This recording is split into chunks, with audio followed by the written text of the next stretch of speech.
Hi friends, welcome back to అక్క చెల్లి ఒక్క కూతురు. ఏ పనైనా, ఏ పూజైనా, ఏ శుభకార్యమైనా ఆటంకాలు విఘ్నాలు రాకుండా ఉండటానికి మనం తొలి పూజ ఆ వినాయకుడికి చేసుకుంటాం కదండి. అలా ప్రథమ పూజలు అందుకునే వినాయకుడు పుట్టిన రోజైనా వినాయక చవితికి ఇంకెంత బాగా పూజ చేసుకుంటామో కదండి. మన ముఖ్యమైన పండగల్లో వినాయక చవితి ఒకటి కదండి.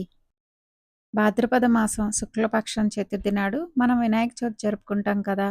మిగిలిన పండగలా కాకుండా పిల్లలకి ఈ పండగ అంటే ప్రత్యేకమైన ఇష్టం, అభిమానం అండి. ఎందుకంటే వాళ్ళే స్వయంగా పాలవెల్లి కట్టి వినాయకుడి పూజ దగ్గర కూర్చొని పూజ చేస్తారు కదండి. పిల్లలకి వినాయక చవితి అంటే ప్రత్యేకమైన అభిమానం ఎందుకో తెలుసా అండి. పిల్లలు వాళ్ళ వీధిలోనో లేకపోతే వాళ్ళ ఇంటి దగ్గర వినాయక విగ్రహాన్ని ప్రతిష్ఠ చేసి సందడిగా పూజలు చేస్తూ 9 రోజులు గడిపేస్తారు కదండి. అందుకే చాలా వరకు పిల్లలు వినాయక చవితి ఎప్పుడొస్తుందా అని ఎదురు చూస్తారు కదండి. ఇంకా మా పూజలోకి వెళ్ళిపోదామా అండి.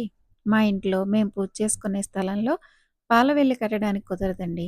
అందుకే పాలవెల్లి స్టాండ్ని తయారు చేసుకున్నాను అనమాట. దీనికోసం 4 ఒకే రకమైన అంటే ఒకే పొడవున్న చెక్కలని పాలవెల్లికి 4 వైపులా కొట్టి దాన్ని కుర్చీలాగా అంటే స్టాండ్లా తయారు చేసుకొని మనం ఎక్కడ పూజ చేసుకుంటామో అక్కడ దాన్ని పెట్టుకొని దానికి పూలు పళ్ళు మామిడాకులు కట్టి పూజ చేసుకున్నానండి. ముందుగా పసుపు గణపతికి పూజ చేసిన తర్వాత వినాయక పూజ చేసుకుంటాం కదండి. ఇప్పుడు మీరు వీడియోలో చూస్తున్నది పసుపుతో చేసిన గణపతి పూజ అండి. మీ ప్రాంతాల్లో వర్షాలు ఎలా ఉన్నాయో తెలియదు కానండి. మా వైపు విపరీతమైన వర్షాలండి. వర్షాల వల్ల ఊరంతా వైరల్ ఫీవర్స్ అండి. జ్వరం వచ్చి ఒక్కరోజే ఉన్నా తర్వాత జాయింట్స్ దగ్గర బాగా నొప్పులు. అందరి పరిస్థితి అదే అండి. నొప్పులు ఒక పక్కన, నీరసం ఒక పక్కన, వర్షాలు ఒక పక్కన. అసలు ఈ సంవత్సరం వినాయక చవితి పూజ ఎలా చేస్తామో అనుకొని పూజ చేసుకోవాల్సి వచ్చిందండి. ఈ సంవత్సరం ఉన్నంత వర్షాలు ఎప్పుడూ చూడలేదండి. వర్షాలు, వరదలు, వాటితో ఫీవర్స్ అసలు ఎప్పుడూ ఇంత ఘోరంగా లేదండి. ఇలాంటి వాతావరణంలో అసలు వినాయక పూజ చేసుకోవడానికి పూలు కొందామని వెళ్తే వర్షాలు ఎక్కువగా ఉండటం వల్ల పూలు రావడం లేదని పూల రేట్లు అమాంతం పెంచేశారండి. పువ్వులేనండి, పండ్లు, కూరగాయలు ప్రతి ఒక్క రేట్లు పెరిగాయి కదండి. మీ ప్రాంతంలో వర్షాలు ఎలా ఉన్నాయండి? అందరి ఆరోగ్యాలు బాగానే ఉన్నాయా అండి? కామెంట్ చేసి చెప్పండి. ఇప్పుడు పసుపు గణపతికి పూజ చేసుకున్న తర్వాత ఇప్పుడు మట్టి గణపతికి పూజ అండి. మేము మట్టి గణపతితో పాటు ఇంట్లో పూజ చేసుకునే పటాన్ని, దాంతోపాటు చిన్న వినాయక ప్రతిమ ఉంటుందండి నా దగ్గర. దాన్ని కూడా ప్రతి సంవత్సరం పూజలో పెట్టుకొని పూజ చేసే అలవాటు ఉందన్నమాట. ఆ మట్టి వినాయకుడితో పాటు వాటిని కూడా పూజలో పెట్టుకొని పూజ చేసుకుంటామండి. మాకు కలశం పెట్టుకోవడం కూడా అలవాటు ఉందండి. అందుకని కలశం పెట్టుకుంటాం. మొట్టమొదటిగా వినాయకుడికి 21 రకాల ఆకులతోటి అంటే పత్రాలతోటి పూజ చేస్తాం. 21 రకాలు దొరకలేదనుకోండి గరికని లేకపోతే అక్షింతల్ని వాడతామండి. తర్వాత అష్టోత్తరం. అప్పుడు కూడా గరిక లేకపోతే పువ్వులతోటి అక్షింతలతోటి పూజ చేస్తామన్నమాట. మట్టి వినాయక విగ్రహానికి నేను గరికని గుచ్చి మాలలాగా చేసుకొని వేసుకున్నానండి.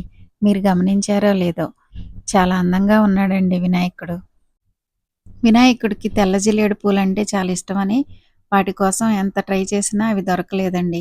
అందుకే కలువ పూలతోటి, శంకు పూలతోటి, గరికతోటి మాకు దొరికిన పూలతోటి పూజ చేసుకున్నామండి. ఇంకా పూజ అంతా అయిన తర్వాత ఆ విఘ్నేశ్వరుడికి నైవేద్యం సమర్పించామండి.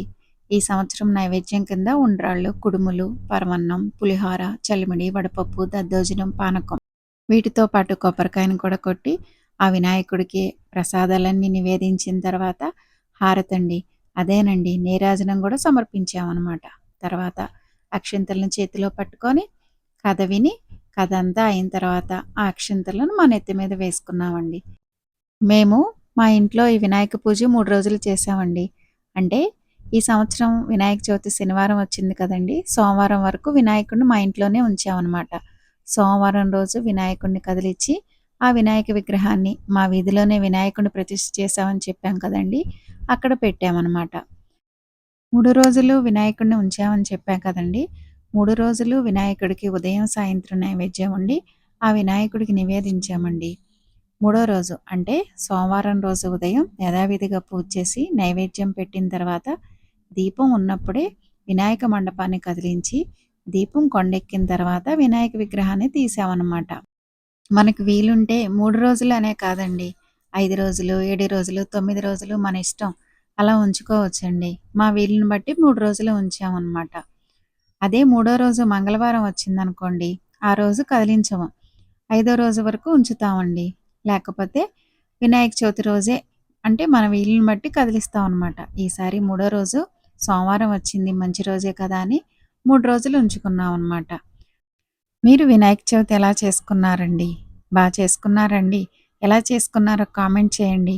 మా వీడియోస్ ఎలా ఉన్నాయండి? నచ్చితే లైక్ చేయండి. మా ఛానల్ చూస్తూ ఇప్పటివరకు సబ్స్క్రైబ్ చేసుకోకపోతే సబ్స్క్రైబ్ చేసుకోండి. మీరు వినాయక చవితికి ఏమేం నైవేద్యాలు వండుతారో, ఏమేం వండారో కామెంట్ చేసి చెప్పండి. మామూలుగా అయితే మేము ప్రతి సంవత్సరం వినాయక చవితికి పాల తాలికలు వండేవాళ్ళమండి. ఈ సంవత్సరం పాల తాలికలు వండకుండా పరమాన్నం వండామనమాట. మీరు అలా ఏమన్నా మార్పులు చేసుకున్నారా? అది కూడా చెప్పండి. Thanks for watching.